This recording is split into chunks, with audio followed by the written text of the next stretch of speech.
السلام علیکم ورحمۃ اللہ وبرکاتہ۔ بسم اللہ الرحمن الرحیم وبہ نستعین۔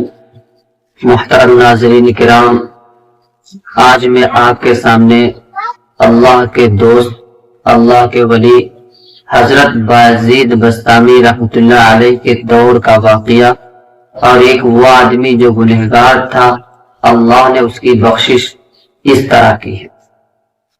حضرت بایزید بسطامی رحمۃ اللہ علیہ کے دور میں ایک آدمی کا انتقال ہو گیا، تو مرنے کے بعد اللہ تبارک و تعالیٰ نے اس کی بخشش کر دی، اس پر رحم کر دیا، اس کی مغفرت فرما دی۔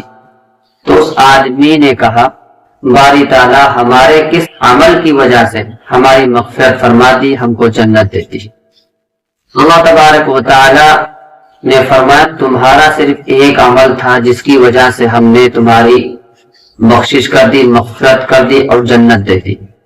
اس آدمی نے کہا، باری تعالیٰ ہم تو بہت گنہگار تھے، شراب بھی پیتے تھے، ہر گناہ سے اپنے آپ کو الگ نہیں رکھتے تھے، لیکن ایسا کون سا عمل ہمارا جو آپ کو پسند آ گیا؟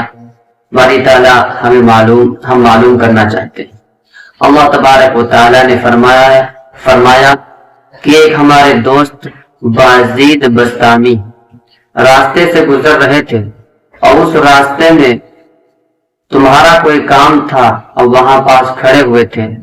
لوگوں نے کہا کہ اللہ کے ولی بایزید بسطامی آ رہے ہیں، لہذا تم نے نام پوچھا کہ یہ فلاں بزرگ ہیں، تو جتنے لوگ کھڑے تھے اور تم بھی کھڑے ہو گئے تھے تاکہ یہ اللہ کے دوست ہیں، ان کو دیکھ لیا جائے، کتنے بڑے اللہ کے ولی ہیں۔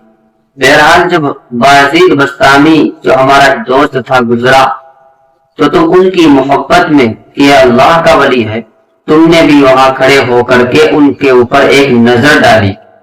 اس ایک نظر کی وجہ سے تمہارے نام اعمال کی تمام برائیاں مٹ گئی اور تمام نیکیوں میں بدل گئیں، لہذا تمہارے نام اعمال میں ایک جو نیکی وہ صرف ہمارے دوست کی طرف ایک نظر اٹھا کے دیکھنے کی وجہ سے ہم کو تمہارے اوپر رحم آیا، کرم آیا، ہم نے تمہاری مغفرت کر دی، بخشش کر دی اور ہم نے تم کو جنت دے دی۔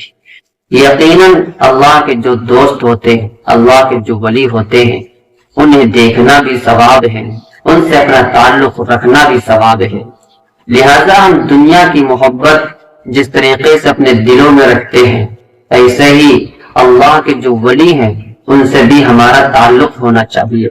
اللہ کے ولی وہی ہوتے ہیں جو اللہ سے ڈرتے ہیں، اللہ تبارک و تعالیٰ کی عبادت کرتے ہیں، اطاعت کرتے ہیں، اور لمحہ اللہ تبارک و تعالیٰ کی فرما برداری کرتے ہیں، اللہ کی نافرمانی سے ڈرتے ہیں۔ الا ان اولیاء اللہ لا خوف علیہم ولا هم يحزنون، جو اللہ سے دنیا میں ڈرتا ہے، اللہ تبارک و تعالیٰ اسے آخرت کا غم، صدمہ، افسوس، رنج آخرت میں کچھ نہیں دیتے۔ وہ اطمینان کے ساتھ اللہ تبارک و تعالیٰ مرنے کے بعد اس کو جنت میں جگہ عطا فرماتے ہیں اور اطمینان کے ساتھ جنت میں رہتا ہے۔ لہذا ہمیں چاہیے ہم بھی اللہ کے دوست سے، اللہ کے ولی سے، اللہ کے برگزیدہ بندوں سے اپنا تعلق جوڑیں، اپنا راستہ جوڑیں، تاکہ ہم دنیا میں بھی کامیاب ہو سکیں اور آخرت میں بھی کامیاب ہو سکیں۔